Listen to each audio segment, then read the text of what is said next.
Hey there, crypto enthusiasts. Welcome back to another exciting tutorial. Today, we're tackling how to transfer Cardano from XMO to Ledger Nano X in 2025. With blockchain tech evolving rapidly, securing your assets is more important than ever. Whether you're a seasoned trader or just dipping your toes into Cardano, this step-by-step guide will help you move your funds safely and efficiently. First things first, make sure you have your Ledger Nano X set up and the Cardano app installed. If not, head to the Ledger website, download Ledger Live, and follow the prompts to add the Cardano wallet. It's straightforward and only takes a few minutes. Now, log into your XMO account. Go to the withdrawal section for Cardano. You'll need to enter the recipient address, which comes from your Ledger.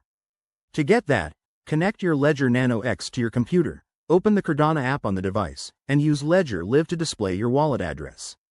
Double-check this address. Crypto transfers are irreversible, so accuracy is key. Once you have the address, paste it into the XMO withdrawal form. Enter the amount you want to transfer, making sure it's above any minimum limits, and review the network fees. Hit confirm, and you'll get a verification code via email or SMS. Enter that to proceed.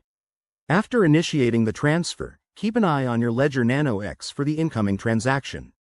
It might take a few minutes to a couple of hours, depending on network congestion in 2025. Once it shows up, celebrate your secure transfer. A quick tip: always use the official Ledger and XMO platforms to avoid scams. Also, consider the current market conditions.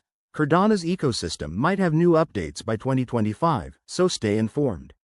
If you run into any issues, check the Ledger support forums or XMO's help center. There you have it, folks. You've just learned how to transfer Cardano safely. If this helped, give it a thumbs up, subscribe for more crypto tips, and drop a comment below. Stay secure out there. See you in the next video.